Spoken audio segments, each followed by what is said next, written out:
इस्लाम से न भागो, राहे खुदा यही है। ऐ सोने वालों जागो, शम्सु दुहा यही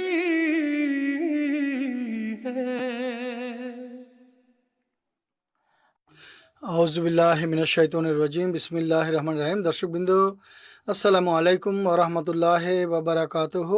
আজ ৩রা জানুয়ারি এবং জিএমটি অনুযায়ী এখন অপরাহ্ন 4:30 জার্মান স্টুডিও থেকে আমরা রাহেউদা অনুষ্ঠান নিয়ে আপনাদের সমীপে উপস্থিত হয়েছে। দর্শকবৃন্দ, যেমনটি আপনারা জানেন, আমাদের অনুষ্ঠান সবসময়ের মতো লাইভ এবং ইন্টারেক্টিভ। আমরা এই সুযোগ আপনাদের দিতে চাই। প্রোগ্রাম চলাকালীন সময় আমাদের সঙ্গে যোগাযোগ করতে পারেন। আপনাদের মস্তিষ্কে যদি কোনো প্রশ্ন উঠে তাহলে আপনারা আমাদের অনুষ্ঠানে করতে পারেন এবং অনুষ্ঠান চলাকালীন আমরা উত্তর দেব। আজকের এই অধিবেশনে আমার সঙ্গে আছেন মোকাররম মোহতারাম রহমতুল্লাহ সাহেব, একটিভাবে মোকাররম মোহতারাম ইন্তেসার আহমদ সাহেব। আসসালামু আলাইকুম। ওয়ালাইকুম আসসালাম। দর্শকবৃন্দ, আপনারা আমাদের পিছনের সিরিজ দেখেছেন, অনুষ্ঠান দেখেছেন যে আমরা কিছু কাল ধরে হযরত মসিহ মাউদ আলাইহিসসালাতু ওয়াসসালামের আবির্ভাব সম্পর্কে সেসব নিদর্শন যা মানুষের হাতে আছে না অন্য কোনোভাবে মানুষ সেগুলো দেখাতে পারে, এ সম্পর্কে আমরা কথা বলছি। তা অত্যন্ত অদৃশ্য ভিত্তিক, এমন অদৃশ্যপূর্ণ জ্ঞান ভিত্তিক যে মানুষ চিন্তা করলে আশ্চর্য হয় যে 1400-1500 বছর পূর্বে মহানবী সাল্লাল্লাহু আলাইহি ওয়াসাল্লাম এত স্পষ্টভাবে প্রাঞ্জলভাবে বর্ণনা করে গেছেন। কিন্তু দুর্ভাগ্যজনক হলেও সত্য, এবং অতীতেও আমরা এটি দেখেছি, এই ভবিষ্যৎবাণীগুলিকে তারা সঠিকভাবে বুঝতে পারেনি, এগুলিকে আক্ষরিক অর্থে নিয়েছে, এবং যখন এগুলি প্রকাশ পেতে আরম্ভ করেছে তখন সেসব মানুষ যারা ইমানের নূর থেকে বঞ্চিত ছিল তারা একে চিনতে পারেনি। আজও এই একই অবস্থা। অনেক ভবিষ্যৎবাণী আছে, যদি আমরা হাদিস অধ্যয়ন করি, বিভিন্ন রেওয়ায়েত অধ্যয়ন করি এবং অতীতের যে বুজুর্গগণ ছিলেন তারা যে কথা বলেছেন সেগুলো যদি আমরা উল্লেখ করি, মসিহ মউদের যুগে দাজ্জাল আসবে, দাজ্জালের বিকাশ ঘটবে, ইয়াজুজ মাজুজের উল্লেখ পাওয়া যায়, অনেক নৈরাজ্য বা ফিতনার উল্লেখ পাওয়া যায়, এক দুখান বা ধোঁয়ার উল্লেখ পাওয়া যায়, আগুনের পাওয়া যায়, চন্দ্রগ্রহণ সূর্যগ্রহণের উল্লেখ পাওয়া যায়, আরও অনেক রেওয়ায়েত রয়েছে। আমরা চেষ্টা করেছি যে এর যে সত্যিকার মর্ম তা উপস্থাপন করার, এবং বিগত অনুষ্ঠানে আমরা সকল বিষয়ে অত্যন্ত বিস্তারিতভাবে বিশদভাবে আলোচনা করেছি এবং এটি প্রমাণ করেছি দিবালোকের মতো সেসব ভবিষ্যৎবাণী আজ আমাদের সামনে পূর্ণ হতে আমরা দেখছি। একবার দুবার নয়, বরং বিভিন্ন আঙ্গিকে বিভিন্ন ভাবে এগুলি প্রকাশ পাচ্ছে। এমন এক মহান ভবিষ্যৎবাণী আছে, এতে মহানবী সাসম যে এক মহানবী ছিলেন তার প্রমাণ দেয়, এবং একইভাবে এই যুগে সবচেয়ে বড় নৈরাজ্যের মূলোৎপাটন করে। কেননা মানুষ আজকাল নাস্তিকতার দিকে যাচ্ছে। এই জ্ঞান কোত্থেকে এসেছে, এই সংবাদ কোত্থেকে এসেছে, এই ভবিষ্যৎবাণী কোত্থেকে করা হয়েছে? খুবই মজার একটি বিষয়। আজকের এই অনুষ্ঠানে আমরা এই আলোচনা অব্যাহত রাখবো, বরং এর মধ্যে আরেকটি দিক আছে যে সম্পর্কে আলোচনা করতে চাই, সেই ঐশী নিদর্শনাবলী সম্পর্কে কথা বলতে চাই যা আকাশে বা উর্দুলোকে প্রকাশ পাবে। আজ হাদিসে এ ধরনের আরও অনেক ভবিষ্যৎবাণী পাওয়া যায়, বিশেষভাবে এমন সব গ্রন্থ যে সেই যুগের নিদর্শনাবলী সম্পর্কিত। কতক পুস্তক আছে খুবই বিখ্যাত, কতক আছে অপরিচিত বা বিখ্যাত নয়, কিন্তু বিষয়টি খুব মজার, যে সম্পর্কে আমরা আলোচনা করব, অর্থাৎ হযরত মসিহ মাউদ আলাইহিসসালাতু ওয়াসসালামের যুগে প্রকাশ পাওয়া এক পুচ্ছবিষ্ট নক্ষত্র সম্পর্কে। মোকাররম মোহতারাম রহমতুল্লাহ সাহেবকে অনুরোধ করব আপনি আমাদের দর্শকদের সামনে এ সম্পর্কে কিছুটা বলুন। যে যখন বলা হয় যে এক পুচ্ছবিষ্ট নক্ষত্র প্রকাশ পাবে, তখন মানুষ বলে যে এই নক্ষত্রের উল্লেখ কোথায় আছে, কোথায় পাওয়া যায়? জাযাকুমুল্লাহ। বিসমিল্লাহির রহমানির রহিম। মহানবী সাল্লাল্লাহু আলাইহি ওয়াসাল্লাম বলেছিলেন যে আল আয়াতু বাদাল মিয়াতাইনে, কম প্রায় 1000-এর পরে যে 200 বছর হবে, অর্থাৎ মোট 1200 বছর পরে বিভিন্ন নিদর্শনাবলী প্রকাশ পাবে। এ সম্পর্কে হযরত মোল্লা আলী কারি রহমতুল্লাহ আলাইহি একটি পূর্ণাঙ্গ হাদিস নোট করে তিনি ব্যাখ্যা করেছেন। 2-3টি হাদিস এক জায়গায় সংকলিত করে তিনি বলেছেন এটি সেই সময় ওয়াক্তুল মাহদি অর্থাৎ ইমাম মাহদির আবির্ভাবের সময়, নজরুল ঈসা আলাহ ইসলামের সময়, ঈসার নজরুল হওয়ার সময়। মোল্লা আলী আরও একটি হাদিস উল্লেখ করেছেন তার মাফাতেতে कि जे हजूर অর্থাৎ মহানবী সাল্লাম বলেছেন যখন মসিহ মাউদের যুগে বিভিন্ন লক্ষণ প্রকাশ পাবে তখন এর রীতি হচ্ছে এটি যেন একটি মালাটা কেটে দিলে, সুতা কেটে দিলে একটির পরে আরেকটি মতি পড়তে থাকে, ঠিক একইভাবে এই ধরনের নিদর্শনাবলী পর্যায়ক্রমে প্রকাশ পাবে। একটি নিদর্শন শুধু একটি নিদর্শন নয়, বরং এর সঙ্গে আরও অনেকগুলো নিদর্শন রয়েছে যেগুলি প্রকাশ পাবে যখন মসিহ মাউদ আলাইহিসসালাম এসব নিদর্শনাবলী নিজের সত্যতার জন্য প্রকাশ করেছেন। মসিহ মাউদ আলাইহিসসালামের শক্তিতে ছিল না যে তিনি এটি বাহ্যিকভাবে পূর্ণ করে দেখাবেন। একমাত্র খোদা তাআলাই সেই সত্তা যিনি তার মসিহ মাউদের সত্যতার জন্য পূর্ণ করে দেখিয়েছেন। বিগত অনুষ্ঠানে আমরা উল্লেখ করেছি কোনো ভবিষ্যৎবাণী হচ্ছে যেগুলোর উল্লেখ রয়েছে আহলে সুন্নতের গ্রন্থাবলীতে, অর্থাৎ আহলে সুন্নতের বিশ্বাসযোগ্য গ্রন্থ বলে তারা বিশ্বাস করে, সেখানেও নিদর্শনাবলী আছে। আর কিছু আছে কুতুবে আরবা অর্থাৎ শিয়া মতবাদের যারা অনুসারী তাদের গ্রন্থাবলীতে আছে। কিন্তু যদি উভয় মতবাদের গ্রন্থাবলীতে কোনো নিদর্শন যদি সম্মিলিতভাবে পাওয়া যায় তাহলে আমরা তো আমাদের সেটি মানতে হবে, অর্থাৎ উভয় মতবাদের লোকের কাছে সেই নিদর্শন প্রকাশ পাবে। আমরা বলেছিলাম 10টি বিখ্যাত নিদর্শন আছে যাকে আশরাতুস সাআ বলা হয়েছে, অর্থাৎ কোনো গ্রন্থে এ কথাও লেখা আছে যে ইন আশরাতুস সাআত, এই যে 10টি নিদর্শন প্রতিশ্রুত যুগ সম্পর্কে যে বিখ্যাত ভবিষ্যৎবাণী, এর যে সূচনা তা কিভাবে হবে, তা হচ্ছে এক পুচ্ছ বিশিষ্ট নক্ষত্র, এর অনেকগুলো নাম রয়েছে, সেই নক্ষত্র প্রকাশের মাধ্যমে। উদাহরণস্বরূপ বিহারুল আনোয়ারে লেখা আছে এই যে ইমাম মাহাদি আলাইহিসসালামের পূর্বে 10টি নিদর্শন বলছেন। मातुन अशरातुन ए लोगों गौर से सुन হে লোক সকল মনোযোগ দিয়ে শোনো, ইমাম মাহাদির আবির্ভাবের পূর্বে 10টি বিখ্যাত নিদর্শন। तुलूउल कौकबे उन তার মধ্যে প্রথম হচ্ছে একটি নক্ষত্র প্রকাশ পাওয়া, একটি নক্ষত্রের বিকাশ। সেই নক্ষত্র বিহারুল আনোয়ারে লেখা আছে সেই নক্ষত্র যার একপুচ্ছ রয়েছে সেটি সর্বপ্রথমে প্রকাশ পাবে। এই যে 10টি লক্ষণ বিখ্যাত আশরাতুস সাআ সম্পর্কে যেভাবে আমি পূর্বে উল্লেখ করেছি, কেউ জুস সিনিন বলে, কোনো বুজুর্গ অন্য নাম দিয়েছে, সেই নক্ষত্র যা অনেক দীর্ঘকাল পরে প্রকাশ পায়। এমন অনেকে বলেছেন 2টি দাঁত সমৃদ্ধ নক্ষত্র, এমন নক্ষত্র যার পিছনে 2টি দাড়ি থাকবে, জানাবিন, যার পিছনে পুচ্ছ থাকবে, ল্যাজ থাকবে। কেউ বলেছেন কারনিন, তাকে সিং সমৃদ্ধ নক্ষত্র বলেছে। হাদিসের নাম আছে আর বিভিন্ন বুজুর্গ এর নাম উল্লেখ করেছেন। আহলে সুন্নতের মধ্যে হযরত ইমাম আবু নাঈম, যিনি একজন প্রখ্যাত মুহাদ্দিস, তিনি একটি কিতাবুল ফিতান নামে পুস্তক সংকলন করেছেন। তিনি চেষ্টা করেছেন প্রতিশ্রুত যুগের যে ফিতনা এবং এর চিকিৎসা সমৃদ্ধ যে হাদিস, এগুলিকে তিনি সংকলন করেছেন। সেই গ্রন্থে তিনি বিভিন্ন রেওয়ায়েত সাহাবা রিজওয়ানুল্লাহ আলাইহিমের পক্ষ থেকে বরাতে বর্ণনা করেছেন। তিনি বলছেন এই যে জুস সিনিন, যে সে পুচ্ছ বিশিষ্ট নক্ষত্র, বলছেন ওয়ান নাজমুন, এমন নক্ষত্র এটি ইয়াতলাউ মিনাল মাশরিকে, পূর্ব থেকে উদিত হবে, এবং বিশ্ববাসীর সামনে প্রকাশ পাবে। কাজাতিল কামারে, যেভাবে চাঁদ আলোকিত হয় লাইলাতুল বদরে, অর্থাৎ চতুর্দশী চাঁদ বা পূর্ণিমার চাঁদ যেভাবে আলোকিত হয়, একইভাবে সেই এক পুচ্ছ বিশিষ্ট নক্ষত্র প্রকাশ পাবে, মানুষ সেটি দেখতে পাবে এবং চিনতে পারবে। বরং ইমাম আবু নাঈম, প্রখ্যাত মুহাদ্দিস, অগণিত রেওয়ায়েত, যেভাবে আমি পূর্বে বলেছি, তিনি বিভিন্ন রেওয়ায়েত সংকলন করেছেন। তিনি বলছেন উদাহরণস্বরূপ যখন মহানবী সাল্লাল্লাহু আলাইহি ওয়াসাল্লাম বলেছেন এইসব নিদর্শন প্রকাশ পাবে, প্রথম এসব নিদর্শনের সূচনা কখন হবে?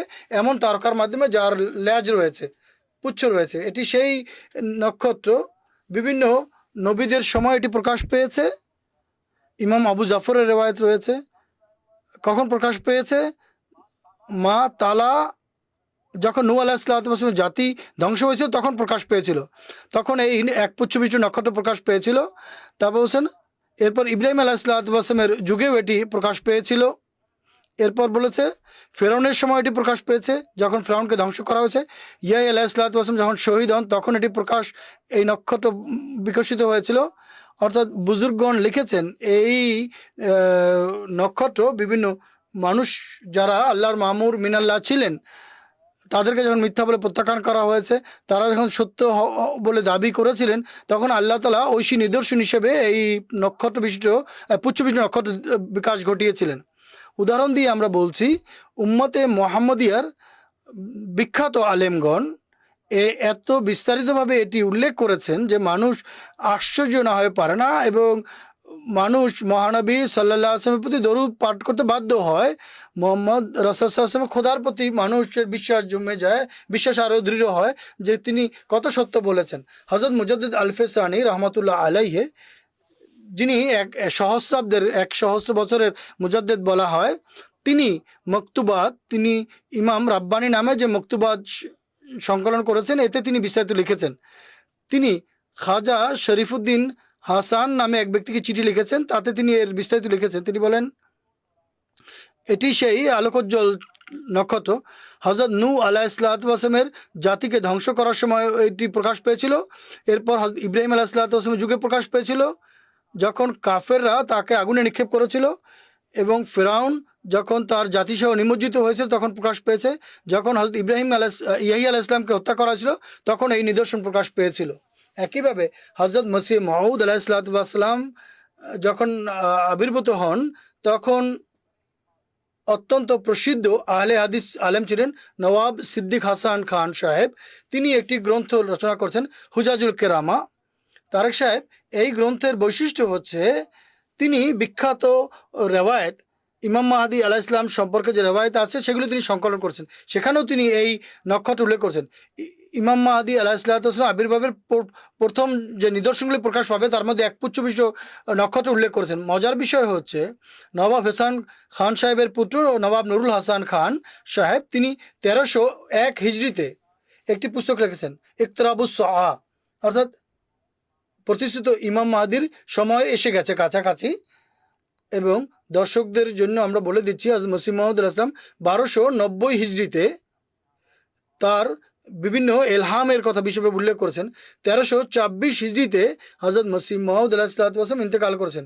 এই পুস্তক 1301 হিজরিতে নবাব নুরুল হাসান খান সাহেব লিখেছেন। তিনি লিখেছেন যত নিদর্শনাবলী ছিল ইমাম মাহাদি এবং মসিহ মাউদ সম্পর্কে তা পূর্ণ হয়ে গেছে প্রায় সবই। তার বক্তব্য 4-6 বছরের মধ্যে ইমাম মাহাদি ইনশাল্লাহ প্রকাশ পাবেন, আবির্ভূত হবেন। আল্লাহ তাআলা যাকে তৌফিক দিবেন সে মানে, আর যে তৌফিক পায় না সে জানা কথা বাহ্যিকভাবে নিদর্শন দেখা সত্ত্বেও মানতে পারে না। তিনিও এই নিদর্শন তার পুস্তক ইকতরাবুস সাআতে উল্লেখ করেছেন। তিনি লিখেছেন কার জুসিনিন এর বিকাশ ঘটবে এবং সেটি দেখা গেছে। তারেক সাহেব যখন মহানবী সাল্লাল্লাহু আলাইহি ওয়াসাল্লাম আবির্ভূত হন তখনও এই নক্ষত্র প্রকাশ পেয়েছিল। বুখারী শরীফের হাদিসে লেখা আছে মহানবী সাল্লাল্লাহু আলাইহি ওয়াসাল্লামের সময় বিভিন্ন অলৌকিক নিদর্শন, উর্দু লোকের অলৌকিক নিদর্শন প্রকাশ পেয়েছে। হুজুরের যুগে হিরাকাল সে লোকদেরকে সকালবেলা বলেছে আমি রাতের বেলা, আমার শরীর ভালো ছিল না, আমি যেহেতু একজন জ্যোতির্বিদ, আমি রাতের বেলা জ্যোতির্বিদ্যা সম্পর্কে প্রণিধান করছিলাম। তিনি বলেন আজ রাতে আমি তারকা দেখছিলাম এবং আমি বিভিন্ন লক্ষণ দেখি, এর থেকে বোঝা যায় যে আরবের বাদশাহ আবির্ভূত হয়েছেন। যারা খতনা করেন তাদের বাদশাহ প্রকাশ পেয়েছে। মহানবী সাল্লাল্লাহু আলাইহি ওয়াসাল্লাম যখন আবির্ভূত হয়েছেন তখনকার কথা। এই একই কথা আপনি তফসির পড়ুন, তফসিরেও কথা লেখা আছে, মহানবী সাল্লামের জীবদ্দশায় বিভিন্ন ধরনের ঐশী নক্ষত্র, মানে আকাশের নক্ষত্র ভেঙেছে বা ভেঙে পড়েছে। লেখা আছে যখন আকাশে বিভিন্ন নক্ষত্র ভেঙে পড়েছে, আকাশে বিভিন্ন নিদর্শন প্রকাশ পেয়েছে, তখন বড় বড় লোকেরা বলছে যে বড় বড় লক্ষণ প্রকাশ পেতে আরম্ভ হচ্ছে। আকাশ এবং পৃথিবী ধ্বংসের সময় হয়তো ঘনিয়ে এসে, আল্লাহ তাআলা তো এর মাধ্যমে ধ্বংস করেন না, বরং মানুষকে জীবিত করেন। আরেকটি উদ্ধৃতি, এটি একটি বিখ্যাত উদ্ধৃতি, এটি আমি উদ্ধৃত করতে চাই। যখন হজরত ঈসা আলাইহিসসালাম জন্মগ্রহণ করেছিলেন, বাইবেলের মতির ইঞ্জিলের 2য় অধ্যায়ে পুরো একটি অধ্যায় রয়েছে সম্পর্কে, যে তখন কিছু মাজুসি অর্থাৎ জ্যোতির্বিদ তারা জেরুজালেম এসেছিল। কেন? একটি নক্ষত্র দেখা গিয়েছে, যার থেকে বোঝা গিয়েছিল যে প্রতিষ্ঠিত যুগ ইমাম, অর্থাৎ এই যুগের যে প্রতিষ্ঠিত ইমাম তিনি জন্ম নিয়েছেন। তারা এই নিদর্শন দেখে এসে তাকে খুঁজতে এসেছিলেন। মতির 2য় অধ্যায়ে পুরো বিস্তারিতভাবে এই বিষয়টি লেখা আছে। তারা বলেন নক্ষত্র প্রকাশ পেয়েছে, জেরুজালেম এসেছিল এবং তারা বিভিন্ন শহরে ঘুরেছে এবং এমনকি তারা মসিহ আলাইহিসসালাম জন্মস্থান সম্পর্কে পর্যন্ত খুঁজে বের করেছিল। এই যে জুস সিনিন, এক পুচ্ছবিষ্ট নক্ষত্রের যে নিদর্শন, এটি এটি আল্লাহ তাআলার হাতে ছিল। আর আল্লাহ তাআলার ফজলে হজরত মসিহ মউদ আলাইহিসসালামের জীবদ্দশায় প্রকাশ পেয়েছে। হুজুর তিনি তার সত্যতার জন্য এটি উপস্থাপন করেছেন। জাযাকাল্লাহ রহমতুল্লাহ সাহেব। আমি আপনার কথা শুনে ভাবছিলাম, এখানে আমরা পাশ্চাত্যে বসবাস করি, আমরা ক্রিসমাস উদযাপন করি, মানুষ রীতিমতো উৎসব পালন করে। তারা বলে যে 3জন হাকিম ওয়াইজে বলা হয়, অর্থাৎ বিজ্ঞ, যারা প্রাচ্য থেকে এসেছিল এই নক্ষত্র দেখে পথ সন্ধান করে। এটি খোদা তাআলার সুন্নত। খোদা তাআলা ঐশী নিদর্শনাবলী বাহ্যিকভাবেও দেখান, অর্থাৎ পৃথিবীতে প্রকাশিতব্য বিভিন্ন ঘটনার দিকে যা ইঙ্গিত করে। এটি খুবই মজার বিষয়, আলোচনার বিষয় খুবই মজার। আমাদের দর্শকদের কয়েকটি প্রশ্ন আমরা পেয়েছি, আমরা তাদেরকেও বলবো যে আপনারা অনুষ্ঠানে যোগ দিন। আমরা এই এক পুচ্ছবিষ্ট নক্ষত্রের সম্পর্কে আলোচনা করছিলাম। আমাদের দর্শকদের জন্য বিষয়টি যেন আরও সুস্পষ্ট হয়, এ সম্পর্কে আমি ইমতেসার সাহেবকে বলবো যে এখন বারবার উল্লেখ করা হয়েছে যে সেটি একটি এক পুচ্ছবিষ্ট নক্ষত্র এবং এর আরও ডিসক্রিপশন পাওয়া যায়। 2টি দাঁত সমৃদ্ধ হবে, 2 দাড়ি সমৃদ্ধ হবে, বিভিন্ন কথা আছে। আপনি বলুন এটি এই নক্ষত্রটি যে প্রকাশ পেয়েছিল এটি আমরা কিভাবে বুঝবো? বিসমিল্লাহির রহমানির রহিম। এখন যে হাদিস আপনার সামনে উপস্থাপন করা হয়েছে, যাতে মহানবী সাল্লাল্লাহু আলাইহি ওয়াসাল্লাম আগমনকারী প্রতিষ্ঠিত মসিহ এবং মাহাতির সততার লক্ষণ হিসেবে পুচ্ছবিষ্ট নক্ষত্র উল্লেখ করেছেন। ইংরেজিতে এতে কমেট নামে বলা হয়েছে এবং আসলে আমাদের এই বিশ্ব ব্রহ্মাণ্ডে বিভিন্ন ধরনের যে নক্ষত্র আছে, গ্রহ নক্ষত্র আছে, তা সবসময় প্রদক্ষিণ করতে থাকে এই সূর্যের চতুর্দিকে, এই সৌরজগতের মধ্যে। এই যে কমেটস, এই যে নক্ষত্র, এগুলো বিভিন্ন নক্ষত্র রূপ লাভ করার পর এগুলো গ্যাস এবং ধুলোবালি সমৃদ্ধ হয়। এগুলি কখনো প্রদক্ষিণ করতে করতে সূর্যের কাছাকাছি চলে যায়। যখন সূর্যের কাছে পৌঁছে তখন সূর্যের তীব্রতা এবং সূর্যের যে কিরণ এবং সূর্যের আলোর কারণে এদের মধ্যে তাপ দেখা দেয় এবং তাদের মধ্যে এক ধরনের সার্কেল সৃষ্টি হয়, ঘূর্ণায়ন সৃষ্টি হয়। যেহেতু এই নক্ষত্র সবসময় তাদের কক্ষপথে প্রদক্ষিণ করতে থাকে, তাই আমরা মনে করি যে এর পিছনে যেন তার পিছনে একটি লেজ আছে, কিন্তু আসলে লেজ তো নয়, বরং এক ধরনের আলো আমরা দেখতে পাই। এর যে সার্কেল বা এর যে ছায়াপথ বা কক্ষপথ, এগুলো কখনো কখনো 1000 বছর ব্যাপীও, অর্থাৎ 1000 বছর পরে একবার দেখা যায়, বা 10 বছর পরে, বা কিছু কিছু 1000 বছর পরে আছে, কিছু কিছু কত হাজার বছর পরে এরা সূর্য চতুর্দিকে প্রদক্ষিণ করে। এর মধ্যে প্রত্যেকটি গ্রহ বা নক্ষত্রই যে এক পুচ্ছবিষ্ট নক্ষত্র তা নয়। তার মধ্যে কিছু নক্ষত্র এমন আলোকিত হয় যে মানুষের চোখ কোনো ধরনের সাহায্য ছাড়াই সচক্ষে দেখতে পারে। এটি খোদা তাআলার কুদরত। তিনি তার অনুমতিক্রমে কোনো নবীর সত্যতার লক্ষণ হিসেবে, তার সত্যতার প্রমাণ হিসেবে এগুলো প্রকাশ করে থাকেন। আসলে এটি বলতে চান যেভাবে অলৌকিক নিদর্শনাবলী অস্বাভাবিকভাবে প্রকাশ পায়, একইভাবে আমার নবী যিনি আবির্ভূত হচ্ছেন তিনিও তার আগমনও এক অতুলনীয় ঘটনা।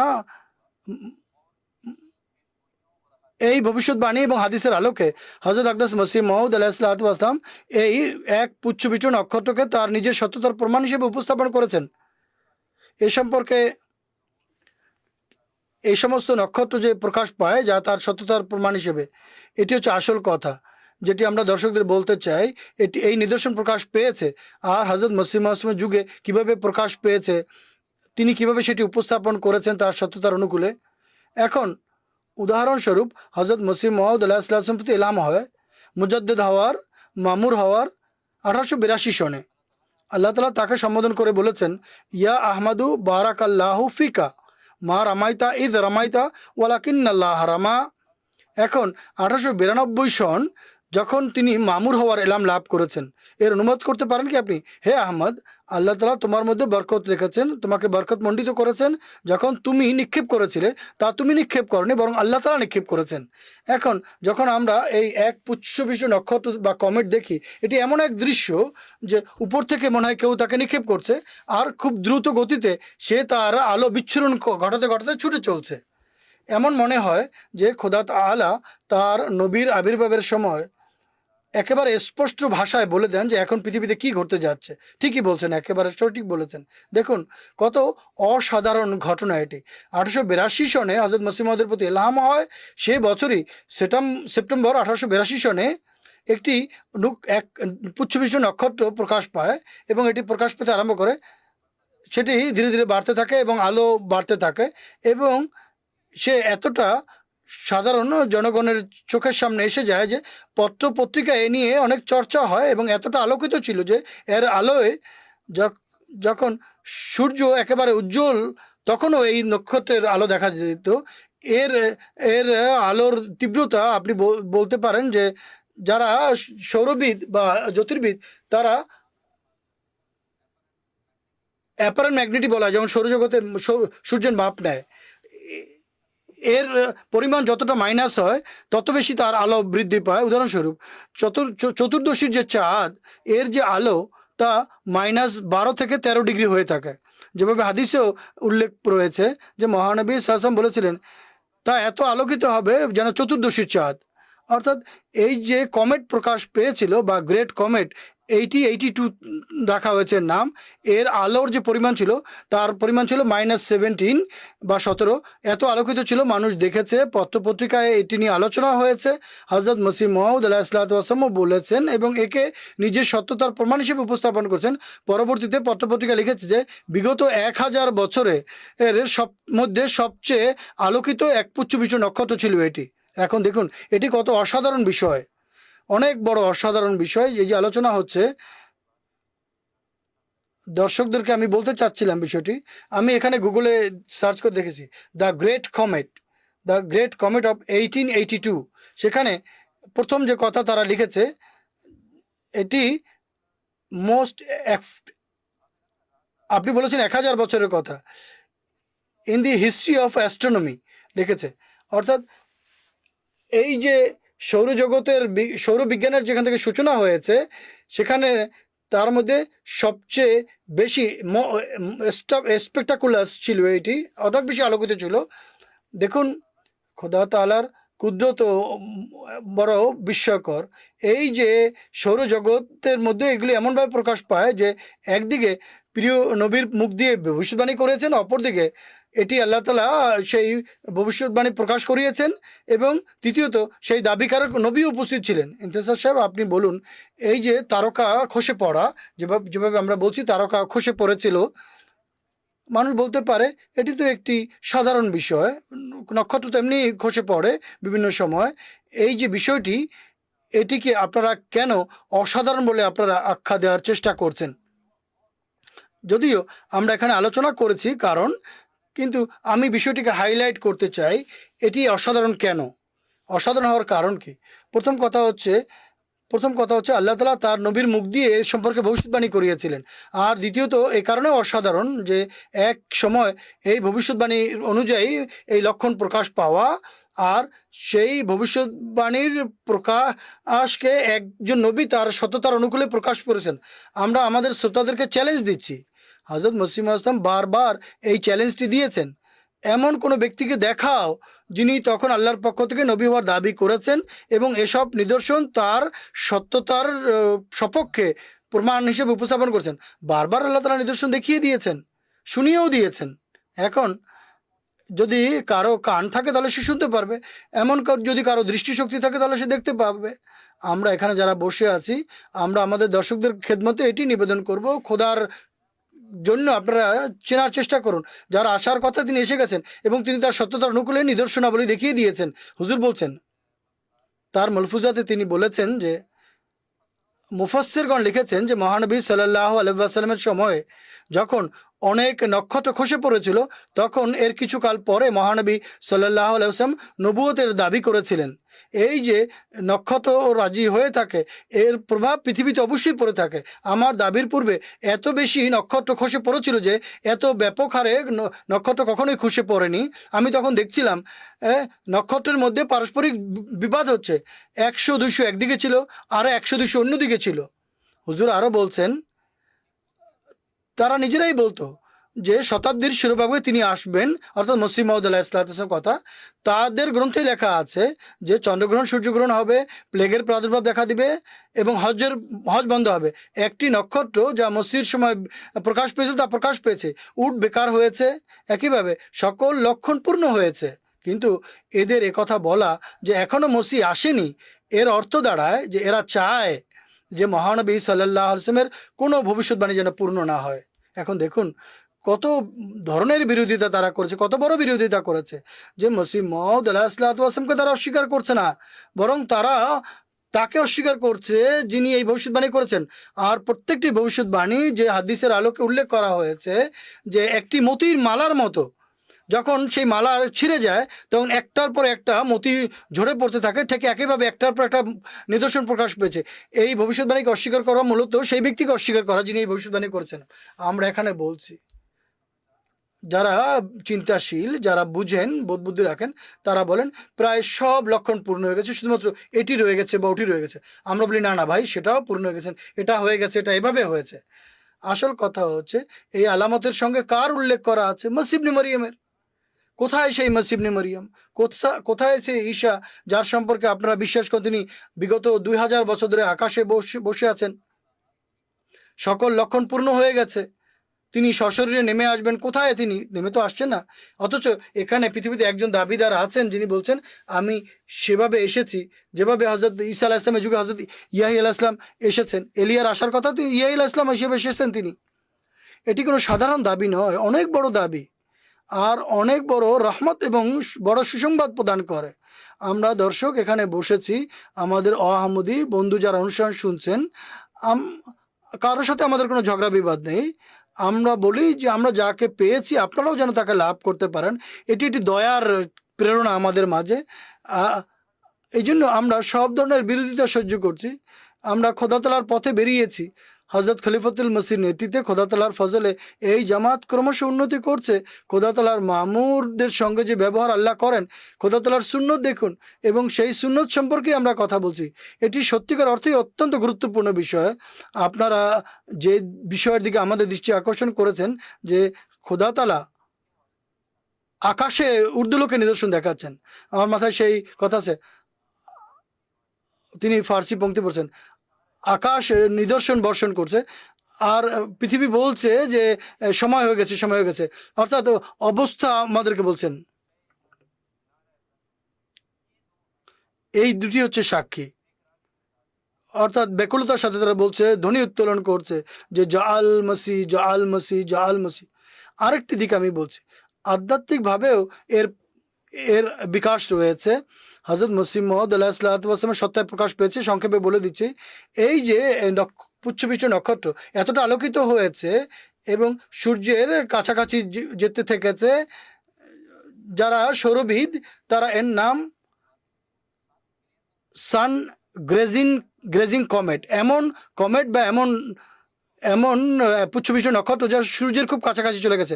সূর্যের উত্তাপের কারণে, গরমের কারণে এই নক্ষত্রবিষ্ট পুচ্ছবিষ্ট নক্ষত্র কয়েক টুকরো হয়ে যায় এবং আস্তে আস্তে হারিয়ে গেছে। হজরত মসিহ মওউদ আলাইহিসসালাম তার আধ্যাত্মিক যে সূর্য, পবিত্র কোরআন যাকে সিরাজে মুনির বলেছে, তিনি নিজেকে তার মাঝে বিলীন করে দিয়েছেন, অর্থাৎ মহানবী সাল্লাল্লাহু আলাইহি ওয়াসাল্লামের সত্তার মাঝে নিজেকে বিলীন করে দিয়েছেন এবং তার প্রত্যেকটি কথা, প্রত্যেকটি পংক্তি, প্রত্যেকটি বাক্য মহানবী সাল্লাল্লাহু আলাইহি ওয়াসাল্লামের জন্য। যেভাবে হুজুর বলেছেন, হযরত মুহাম্মদ সাল্লাল্লাহু আলাইহি ওয়াসাল্লামের সৌন্দর্যে আমরা বিলীন এবং মহানবী সাল্লাল্লাহু আলাইহি ওয়াসাল্লামের অলিগলিতে আমি উৎসর্গিত। মুহাম্মদ সাল্লাল্লাহু আলাইহি ওয়াসাল্লামের জন্য আমার প্রাণ, আমার হৃদয় নিবেদিত, উৎসর্গিত। মোহাম্মদ সাল্লামের বংশধরদের প্রতি আমার জীবন নিবেদিত, উৎসর্গিত। এ অর্থেও হজরত মসিহ মওউদ আলাইহিসসালামের সত্তায় এই ভবিষ্যৎবাণী অত্যন্ত মহিমার সাথে পূর্ণ হয়েছে। অনেক ধন্যবাদ। আমরা আরও দু একটি নিদর্শনের দিকে যাব। আমি দেখছি দর্শকদের কাছ থেকে অনেক প্রশ্ন আসছে। রহমতুল্লাহ সাহেব, আপনাকে অনুরোধ করব এই প্রশ্নগুলোর উত্তর দিয়ে দিন, সংক্ষেপে উত্তর দিবেন, কেননা এই যে প্রশ্ন এটি আমাদের বিগত এক অনুষ্ঠানেও আলোচিত হয়েছে। যদি ইউটিউবে যান, সেখানে রায়দা টাইপ করলে আজকে যদি শনিবার, তাহলে এর গত সপ্তাহ বা তার আগের সপ্তাহের শনিবার তারিখ দেখলে আপনি পেয়ে যাবেন, আমাদের অনুষ্ঠান পেয়ে যাবেন, যাতে এই বিষয়ে আমরা আলোচনা করেছি। দাজ্জাল এবং ইয়াজুজ মাজুজ সম্পর্কিত প্রশ্ন তিনি জানতে চেয়েছেন। আমাদের বোন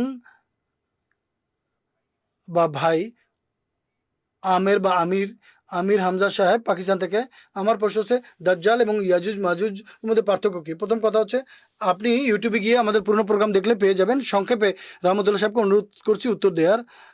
এর বিস্তারিত আলোচনা করেছি। দাজ্জাল খ্রিস্টান জাতির ধর্মীয় নৈরাজ্যের নাম, আর ইয়াজুজ মাজুজ হচ্ছে আজা থেকে যারা আগুনকে ব্যবহার করে কাজ করে, অর্থাৎ এই খ্রিস্টান জাতির যে জাগতিক যে নৈরাজ্য, একে বলা ইয়াজুজ মাজুজ।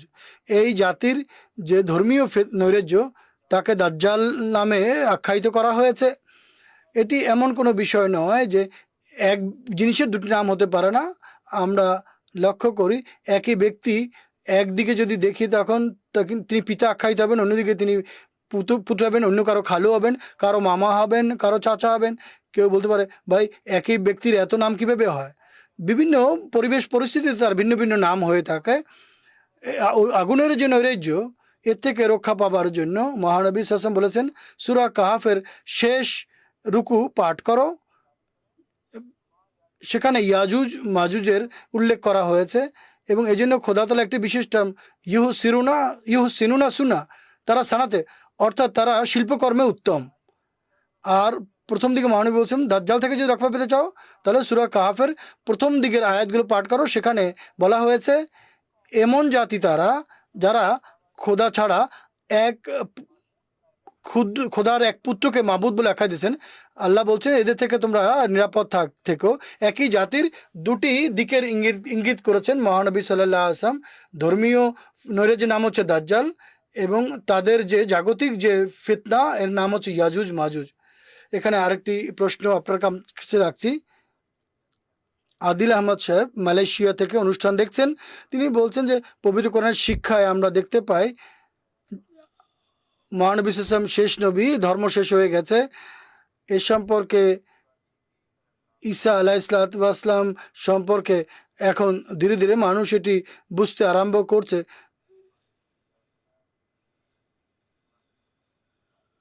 যে কোরআন শরীফ বলছে যে ঈসা মারা গেছেন, কেউ আসলে তিনি অন্য কেউ। ঈসা আলাইহিসসালাম মারা গেছে, আর হাদিসে আছে তিনি নাজেল হবেন। লোকেরা বলে যে এই নাজেল হওয়া এটি মিথ্যা, কেউ নাজেল হবে না। এমন লোকদেরকে আমরা কিভাবে বুঝাবো?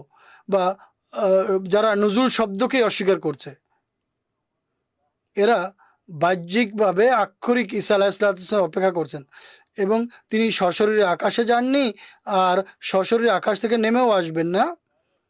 মহানবী সাল্লাল্লাহু আলাইহি ওয়াসাল্লামের বর্ণিত হাদিসের মর্ম অনুধাবন না করে নিজের আমিত্বের দিকে আপনি ঝুঁকছেন। নিজের আমিত্ব পরিত্যাগ করে খোদা রসুলের দিকে আসুন। যেভাবে ঈসা আলাইহিস সালাম বলেছেন এলিয়া আসার কথা ছিল, ইয়াহিয়া এসে গেছেন। এরা প্রথমে এক ধরনের হঠকারিতা প্রদর্শন করেছে যে না, আমরা মানব না, এলিয়া সশরীরই আকাশ থেকে আসবে। সে আসেনি। মুসলিম আসলাম তাসকাতুস শাহাদাতিন পুস্তকে ভবিষ্যৎবাণী হিসেবে লিখেছেন এখন থেকে 3 শতাব্দী পার হবে না, আর যারা ঈসার আগমন নিয়ে অপেক্ষা করছে তারা নিরাশ হয়ে যাবে। বাহ্যত এখন তাদের নৈরাশ্য তাদের উপরে ছেয়ে গেছে, ভবিষ্যৎবাণী পূর্ণ হয়ে গেছে। যেভাবে আমরা পূর্বে অনুষ্ঠানে উল্লেখ করেছি, আজকেও আমরা ভবিষ্যৎবাণীর উল্লেখ করছি। ঈসা আলাইহিস সালাম আসেনি। এখন ঈসা আলাইহিস সালাম সম্পর্কে সকল মুফাসসির এবং মুহাদ্দিসগণ বিশ্বাস করতেন, কিন্তু যখন তিনি আসলেন না, এখন নতুন ফিতনা দেখা দিয়েছে। তাদের নাম উল্লেখ করার প্রয়োজন নেই। তারা বলে এই হাদিস মানার প্রয়োজন নেই, আমরা শুধুমাত্র কোরআনই মানব।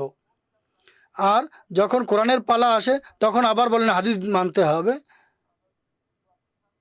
যা নিজের পছন্দনীয় হাদিস সেটি মানে, আর যেটি তাদের দৃষ্টিভঙ্গি অনুযায়ী ঠিক নয় সেটিকে তারা অস্বীকার করার চেষ্টা করে। তখন তারা নতুন মতবাদ উপস্থাপন করতে আরম্ভ করছে যে ঈসা আসবেই না, যদি আসে তাহলে খ্রিস্টানদের জন্য আসবে। আসল কথা হচ্ছে মুসলমানরা,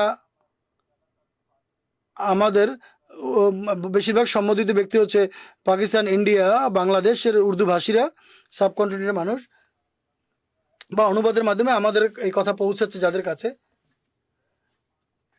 অধিকাংশ মুসলমান বিশ্বাস করে যে ঈসা আলাইহিস সালাম আসবেন। বেরেলভি মতবাদের লোকেরা বিশ্বাস করেন ঈসা আসবেন এবং তিনি নবিউল্লাহ হিসেবে আসবেন। দেওবন্দি মতবাদ বিশ্বাস করে ঈসা আলাইহিস সালাম আসবেন এবং নবিউল্লাহ হয়ে আসবেন, ইমাম মাহদী আসবেন। এবং আহলে হাদিস মতবাদ রয়েছে, তারা যাদেরকে সালাফি বলা হয়, তারা বিশ্বাস করে ঈসা আসবেন। ঈসা আলাইহিস সালাম নবিউল্লাহ হিসেবেই পৃথিবীতে আবির্ভূত হবেন। এবং শিয়া আছে, তারা বলেন ইমাম মাহদী এবং মসিহ মাউদ আসবেন। জানা কথা, দুটিই পথ রয়েছে। যদি তিনি সশরীরে আকাশে বেঁচে থাকেন তাহলে সশরীরে আসবেন, আর যদি তিনি সশরীরে আকাশে না গিয়ে থাকেন তাহলে তার রঙে রঙিন হয়ে উম্মতে মোহাম্মদের এক ব্যক্তি আসবেন, মহানবী সাল্লাল্লাহু আলাইহি ওয়াসাল্লামের শিক্ষামালা মানুষের মাঝে প্রচার করবেন আর ইসলামের দিকে মানুষকে আহ্বান জানাবেন। তা আসলে টেকনিক্যালি তাদের সাথে আমাদের কোনো মতভেদ নেই, এটি তো তাদের নৈরাশ্য। যা হোক, কোনোভাবেই তাদের বক্তব্য পূর্ণ হতে পারে না, তাদের বিশ্বাস পূর্ণ হতে পারে না। যেভাবে আপনি বললেন যে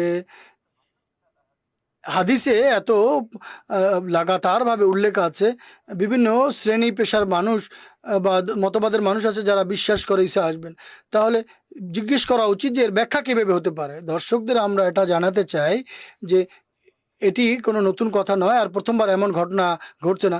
হজরত ঈসা আলাইহিস সালামের যুগে এই ঘটনা ঘটেছিল। যে নবীর নাম নিয়ে আসার কথা, এটি সেই নবীর যুগেই ঘটেছে। আহাদ নাম বাইবেলের যে পুরাতন নিয়ম, তাতে সালাতিনের গ্রন্থে লেখা আছে রথে, অর্থাৎ রথে চড়ে যাচ্ছিলেন, এলিয়াকে সশরীরে আকাশে তুলে নিয়ে গেছে। পুরাতন নিয়মের যে শেষ গ্রন্থ মালাকি নবীর গ্রন্থ, শেষ যে শ্লোক, এবং তাতে লেখা আছে আমি প্রতিশ্রুত মসির পূর্বে ইসাক এলিয়াকে পাঠাবো। মথির ইঞ্জিলে হজরত ঈসা আলাইহিস সালামের কাছে ইহুদিরা এসে জিজ্ঞেস করছে এলিয়া কোথায়? হজরত ঈসা আলাইহিস সালাম বলছেন এই যে ইউহান্না, যার আসার কথা তিনি এসে গেছেন। সে পিছনের কোনো মানুষ সশরীরে আসেন না, যে মারা যায় সে আসে না। মুসলিমদের যুগে এমনটি ঘটেছে। জাযাকাল্লাহ, অনেক ধন্যবাদ। আদিল সাহেবকে কথাই বলবো, যখন একটি মতবাদ বাহ্যত মনে হচ্ছে যে এটি সঠিক হতে পারে না, সেখানে শেষ পর্যন্ত এই চেষ্টাই করা উচিত যে কিভাবে এর ব্যাখ্যা করা যেতে পারে, সামঞ্জস্য করা যেতে পারে, এর মর্ম বোঝার চেষ্টা করা উচিত, এবং যেটি বিবেকসম্মত তখন এটি মানা উচিত, অস্বীকার করা উচিত নয়। জাযাকাল্লাহ। আমরা এখানে মূল আলোচ্য বিষয়ের দিকেই আসছি। আমরা যে আলোচনা শুরু করেছিলাম, এরপর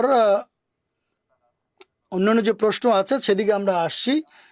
আপনি অত্যন্ত বিস্তারিতভাবে তারকা একপুচ্ছ বিষয় ও নক্ষত্র সম্পর্কে, দ্য গ্রেট কমেট সম্পর্কে আমি প্রথমবার শুনে আশ্চর্য হয়েছিলাম যে চতুর্দশ শতাব্দীর চতুর্দশীর চাঁদের চেয়েও বেশি আলোকিত হবে। কেননা চতুর্দশীর চাঁদের রাতে তো দিনের মতো আলো হয়ে যায় স্পষ্ট, কিন্তু যেমনটি আপনি বললেন যে মসিহ মাউদ আলাহিসাল্লাম বলেছেন আকাশ থেকে এত ব্যাপক হারে তারকা খসে পড়ছিল যেন মনে হচ্ছিল যেন নিজেদের মধ্যে ঝগড়া হচ্ছে, বিবাদ হচ্ছে, লড়াই হচ্ছে। আর কি ঘটনা ঘটেছে যা আসমান বারেদ নিঃসা, অর্থাৎ এই যে বিষয় যে আকাশ থেকে নিদর্শনের বাড়ি বর্ষিত হচ্ছে মসিহ মাউদের যুগে কি প্রকাশ পেয়েছে। 1882 সনের the great comet, the September 82, এটি এক অসাধারণ অতুলনীয় এক পুচ্ছবিশিষ্ট নক্ষত্রের উল্লেখ, যা নিজের আলোর নিরিখে বিগত 1000 বছরের মধ্যে এ ধরনের আলোকিত নক্ষত্র কখনো দেখা যায়নি। যেভাবে পূর্বে উল্লেখ করেছি, পুচ্ছ বিশিষ্ট নক্ষত্র প্রকাশ পাওয়া এটি একটি অলৌকিক বিষয় এবং এটি অসাধারণ একটি বিষয়। একইভাবে এর মাধ্যমে প্রমাণ পায় পৃথিবীতেও বা এই জগতেও, এই জমিতেও কোনো অসাধারণ কাজ সম্পাদিত হচ্ছে।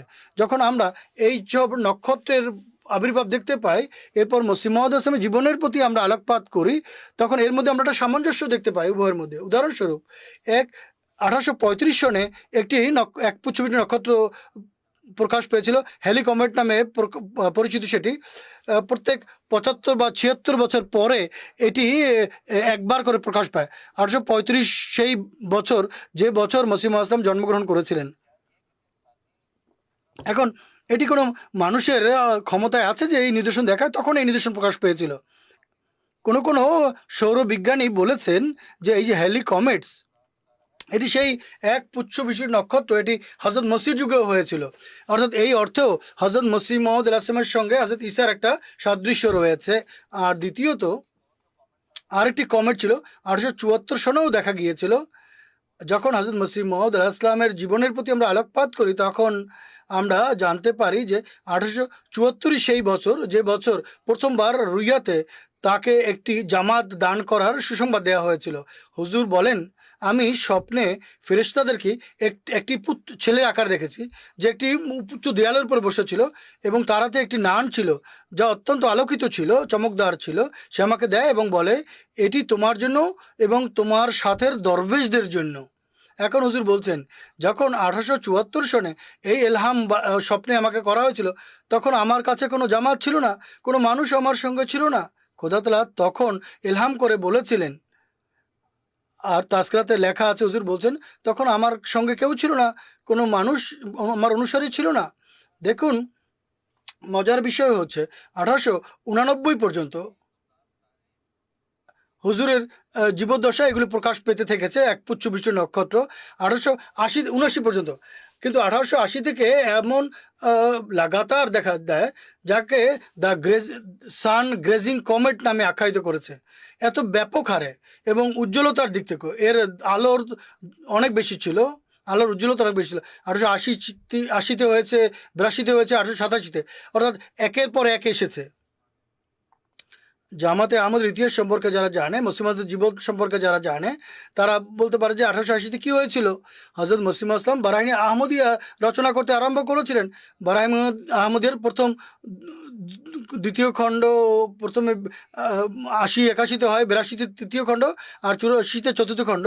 এত যুগান্তকারী গ্রন্থ আজ পর্যন্ত জামাতের যারা ঘোরতর শত্রু এবং বিরোধী, তারাও এই পুস্তকের প্রশংসা না করে পারে না, এবং তারা বলে যে বই পুস্তক হজরত মসিহ মাউদ আলাইহিসসালাম খ্রিস্টানদের মোকাবিলায় এই যে দলিল মসিহ মাউদ ইসলাম এই পুস্তকে লিখেছেন, উপস্থাপন করেছেন, মানুষদের সামনে মুসলমানদেরকে চোখের তারায় বানিয়ে দিয়েছিলেন তিনি।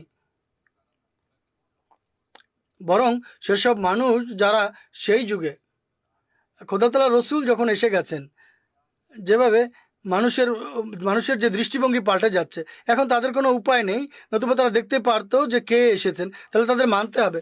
এখন তাদের দৃষ্টিভঙ্গিও পাল্টে গেছে। প্রত্যেক যুগেই এই মানুষ অপেক্ষা করছিল যে খোদার পক্ষ থেকে কে আসবে, কে এসেছে। বলছেন তিনি এই শতাব্দীর মুজাদ্দেদ, যেভাবে আপনি বললেন যে এভাবে তার প্রশংসা করা হয়েছে মসিহ মাউদ আলাইহিসসালামের। এটি কোনো এশিয়ান অতিরঞ্জন নয়, বরং যা আমরা বলছি সত্য বলছি।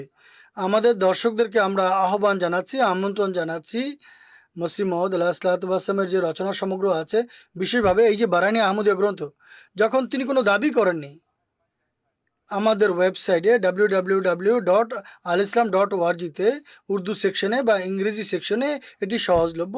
আপনি বইটি পড়ে দেখুন। মসিহ ইসলাম অত্যন্ত জোরালো ভাষায় বিরুদ্ধবাদীদেরকে, সে সময় বিরুদ্ধবাদী কারা ছিল?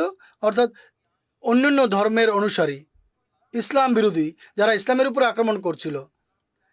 এটি কোনো ইনার ইসলামিক ডায়লগ ছিল না, নিজেদের মধ্যে সংলাপ ছিল না। অন্যান্য ধর্মের যারা অনুসারী ছিল, যারা মহানবী সাল্লাল্লাহু পবিত্র সত্তার বিরুদ্ধে বা তার পবিত্র সত্তার উপরে আক্রমণ করছিল অন্যায়ভাবে, এত জোরালোভাবে তাদেরকে আহ্বান জানিয়েছেন এবং মোকাবেলার জন্য ডেকেছেন, বরং প্রতিদ্বন্দ্বিতার জন্য চ্যালেঞ্জ দিয়েছেন। এবং তিনি সেই যুগে তার যে সম্পদ ছিল, এই সম্পদের মূল্য তো এখন কয়েক মিলিয়ন হয়ে যাবে। তিনি দাওয়াত দিয়েছেন যে আমার সম্পদ বিক্রি করে তোমাদেরকে দিব, কিন্তু কেউ আসেনি। আমাদের দর্শকদেরকে বলছি যে এটি কোনো সাধারণ বিষয় নয় যে মানুষ দাবি হিসেবে উপস্থাপন করতে পারে, যাকে তার ব্যবহারিক আদর্শ আমাদের সামনে আছে, আমাদের ওয়েবসাইটে আছে, আমাদের লিটারেচার, আমাদের বই পুস্তক আছে। সেই পুস্তকটি আপনারা বারাইনি আহমদ অবশ্যই পড়ে দেখবেন। এবং বিরুদ্ধবাদীরা আপনাদের কানে যে কথাই কুমন্ত্রণা স্বরূপ ঢালে, আপনাদের কানে কুমন্ত্রণা হিসেবে দেয়, সেগুলো উপেক্ষা করে এই বইটি পড়ে দেখুন।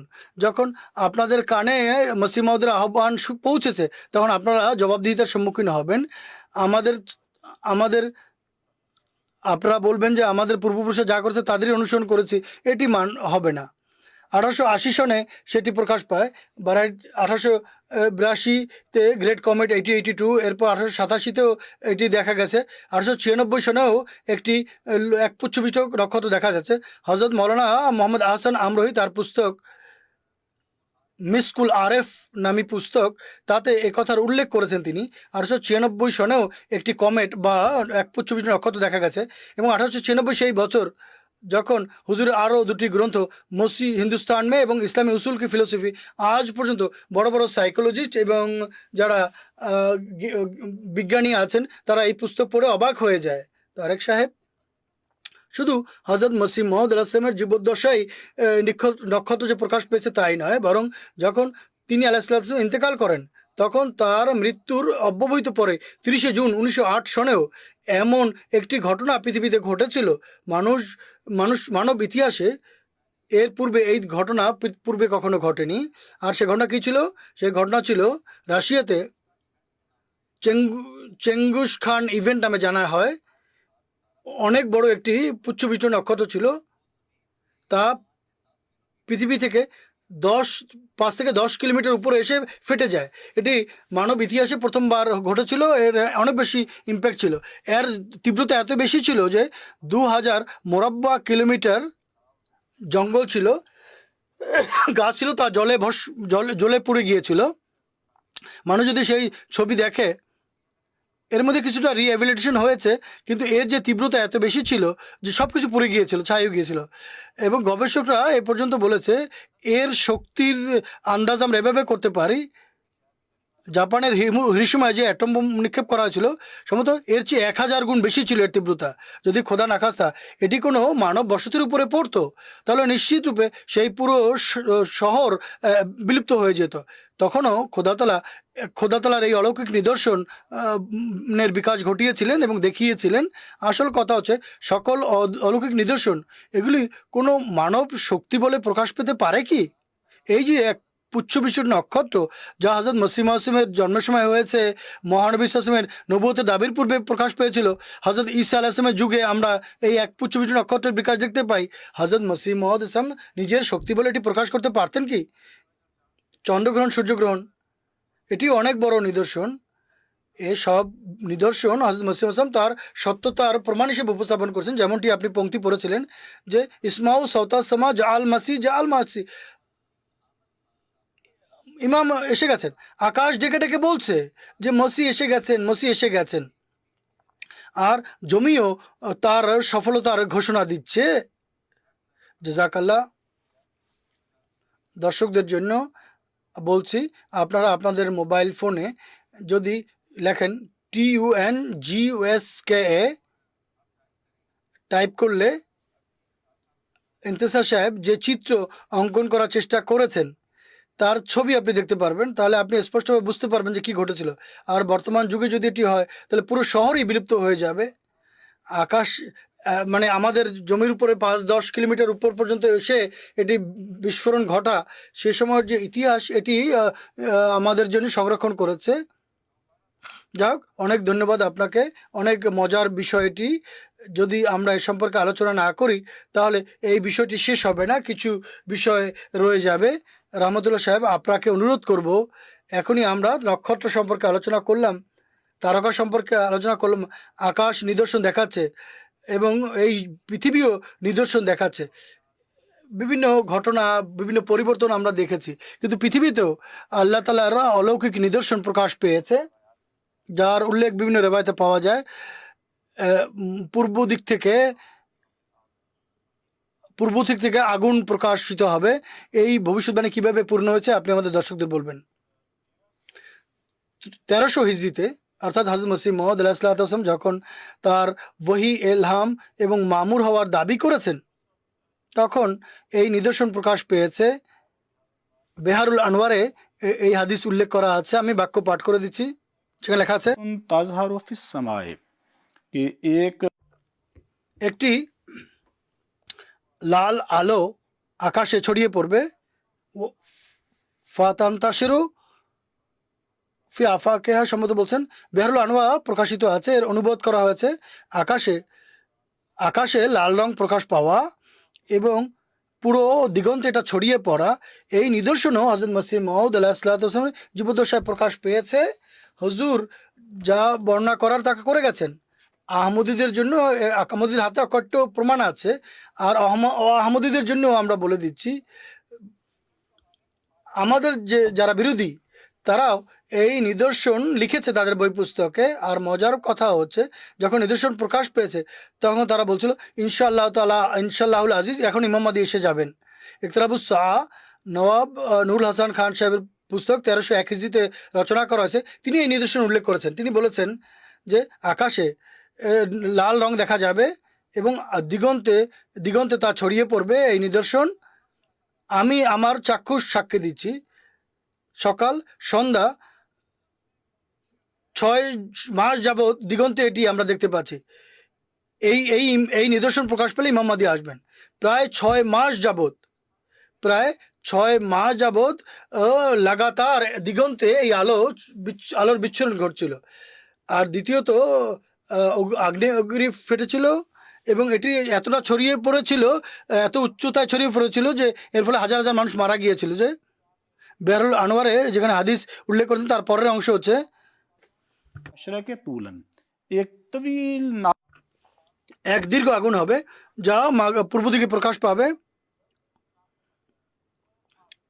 এটি আকাশে 3 দিন পর্যন্ত থাকবে বা 7 দিন পর্যন্ত থাকবে। এর সম্পর্কেও নওয়াব সিদ্দিক হাসান খান সাহেব লিখেছেন, এই আলোক প্রকাশ পেয়েছে, এনসাইক্লোপিডিয়া ব্রিটানিকা আছে, এর 29তম 5 to 8 নম্বর পৃষ্ঠায় লেখা আছে। এর বিস্তারিত বিবরণে বিশেষভাবে জাকার্তা বা ইন্দোনেশিয়ার বিভিন্ন এলাকার যে ঘটনা ঘটেছিল তার উল্লেখ করা হয়েছে। লেখা আছে 1883 সনে মালয়েশিয়াতে যে অগ্নুৎপাত হয়েছিল, আগ্নেয়গিরি বিস্ফোরণ ঘটেছিল, এর ফলে যে তরঙ্গ হয়েছিল, এর ফলে জাভা, সুমাত্রার বিভিন্ন দ্বীপ ডুবে গিয়েছিল এবং 36,000 মানুষ প্রাণ বিসর্জন দিয়েছিল। এটি হযরত মসিহ মাউদ ইসলাম তার আইএমএস পুস্তকে লিখেছেন এবং বলেন, এই আগুন যা জাভাতে প্রকাশ পেয়েছে। যখন হুজুর লিখছিলেন আমি বললাম যে পুনরায় ইকতরাবুস সা, সেই যুগে সেই ব্যক্তি উপস্থিত ছিলেন, তিনি একথাই বলছিলেন, নুরুল হাসান খান সাহেব, যে সেই নিদর্শন এখন প্রকাশ পেয়েছে জাভাতে, আকাশে লাল রং ছড়িয়ে পড়েছে, নিদর্শন প্রকাশ পেয়েছে। একইভাবে পূর্ব দিক থেকে অনেক বড় ধরনের আগুন প্রকাশ পেয়েছে। 3 দিন বা 7 দিন পর্যন্ত এটি প্রকাশ পেয়েছে। এর পরের বাক্য দেখুন, জাভার আগুনও এরই নমুনা, যা হযরত মসিহ মাউদ উল্লেখ করেছেন। যা এই বিগত 1300 হিজরিতে প্রথমবার প্রকাশ পেয়েছে। হজরত মসিহ মাউদ আলাইহিসসালাম যখন জীবিত ছিলেন, 1300 হিজরির কথা এটি, 882-83 কথা হবে এটি। আসল কথা হচ্ছে, আমরা যেসব নিদর্শনের কথা উল্লেখ করলাম উর্দু লোকের, তা কোনো মানুষের দেখানোর ক্ষমতা নেই। আমরা যে ভলক্যানো ইত্যাদির প্রকাশ করে কথা বলেছি, এগুলি কোনো মানব শক্তিতে প্রকাশ পেতে পারে না, যে কৃত্রিমভাবে এটি বিস্ফোরণ ঘটাতে পারে না। দাব্বাতুল আর্দ বা দাজ্জাল ইত্যাদি উল্লেখ করেছি। আমাদের বক্তব্যের মূল উদ্দেশ্য হচ্ছে, আমাদের কাজ হচ্ছে আওয়াজ দেয়া চতুর্দিকে, যার যার স্বভাবপূর্ণ সে অবশ্যই সেখানেই আসবে। আপনি খুব সুন্দর একটি বিষয় আলোচনা করেছেন, আপনি ঘটনার আলোকে উপস্থাপন করেছেন। 4 মিনিট প্রায় সময় আছে এখানে। এই বিষয়টি যদি আলোচনা করেন, এটি ছিল বাহ্যিক বিষয়, কিন্তু আগুনে এর উল্লেখ পাওয়া যায়। একটি হচ্ছে বাহ্যিক আগুন, আর এর একটি আধ্যাত্মিক অর্থ আছে।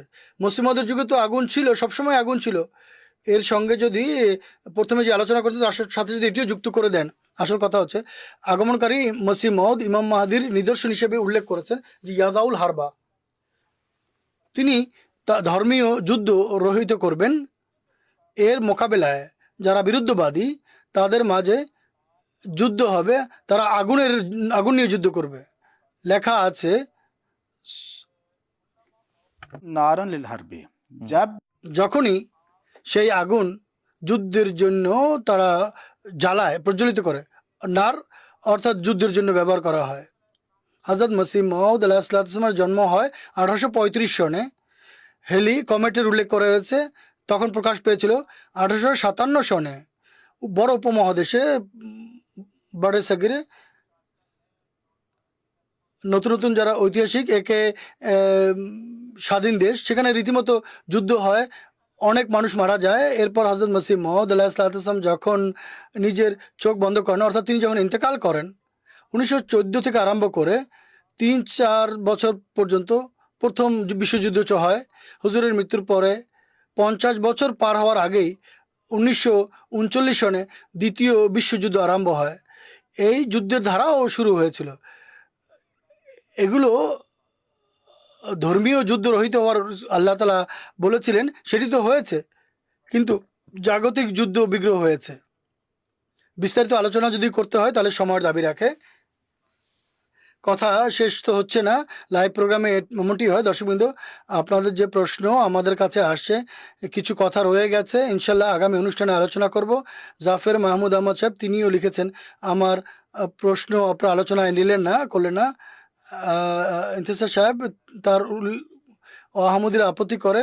সিরাজে মুনির মসিহ ইসলাম খোদাকে এক ভক্ষণকারী আগুন বলে উল্লেখ করেছেন, নাউজুবিল্লাহ, যাতে খোদা তাআলার এক অসম্মান হয়েছে, নাউজুবিল্লাহ। এ সম্পর্কে আমরা কি ব্যাখ্যা করব? সংক্ষেপে অদম এই উত্তরই দিবে। হযরত আকদাস মসিহ মাউদ আলাইহিসসালামের তৌহিদের প্রতি এবং খোদা তাআলার অস্তিত্বের প্রতি তার যে বিশ্বাস ছিল, তা আহমদী সদস্যরাও এ কথা উল্লেখ করতে বাধ্য হয় যে এটা অতুলনীয় ছিল। তার মতো লিটারেচার অন্য কেউ লিখতে পারেনি।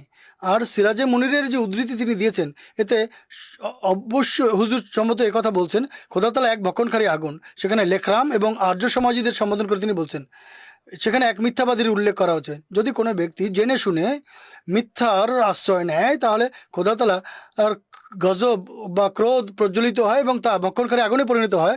আর পবিত্র কোরআনে আল্লাহ তাআলা নিজেই বলেছেন যে লা তাকাওয়াল আলাইনা বাদাল আকাবিল, যদি নাউজুবিল্লাহ এই নবী আমাদের বিরুদ্ধে কোনো মিথ্যা অপবাদ আরোপ করতো, মিথ্যা কথা রচনা করে আরোপ করতো, তাহলে আমরা ডান হাতে ধরে তার জীবন শিরা কেটে দিতাম। আর মিথ্যাবাদীদের সম্পর্কে পবিত্র কোরআনে বিভিন্ন স্থানে বা বিভিন্ন আয়াত আমার হাতে রয়েছে, লানাতুল্লাহ আলাল কাযিবিন শব্দ এসেছে। মিথ্যাবাদীদের উল্লেখ করে তিনি বলেছেন যে মিথ্যাবাদী সে খোদা তাআলার দৃষ্টিতে লাঞ্ছিত, আর যে লাঞ্ছিত সে খোদা তাআলার রহমত থেকে দূরে, খোদা তাআলার নৈকট্য থেকে দূরে। এটি কোনো বেয়াদবিপূর্ণ বাক্য নয়, বরং খোদা তাআলার গজবের কথা, ক্রোধের কথা উল্লেখ করেছেন। খোদা তাআলা এমন লোকদেরকে পছন্দ করেন না। ঠিক বলেছেন, খোদা তাআলার যে ক্রোধ বা গজবকে যদি আপনারা প্রজ্বলিত করেন আর নবীর আবির্ভাবের মাধ্যমে নিজেদের সংশোধন না করে তার দিকে না এসে যদি আপনারা বিরোধিতা করতে আরম্ভ করেন, তাহলে দেখবেন পরিণতি কী হয়। বিগত যে উম্মত অতীত হয়েছে তাদের উপরে যে শাস্তি এসেছে, যদি এগুলোকে আমরা কিভাবে উল্লেখ করব? পবিত্র কোরআনে আল্লাহ বলছেন, কাবুরা মাক্তান ইনদাল্লাহ আন তাকুলু মা লা তাফআলুন। এর চেয়ে বলো অসন্তুষ্টি আর হতেই পারে না যে তোমরা সে কথা বলো যা তোমরা করো না।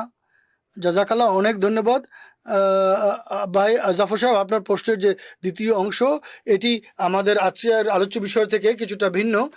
ইনশাল্লাহ আমরা আমাদের আগামী অনুষ্ঠানে আপনার প্রশ্নের উত্তর দেওয়ার চেষ্টা করব। একইভাবে আরিফুজ্জামান সাহেবের প্রশ্ন এসেছে, সেটিও আমরা আমাদের আগামী অনুষ্ঠানে উত্তর দেওয়ার চেষ্টা করব।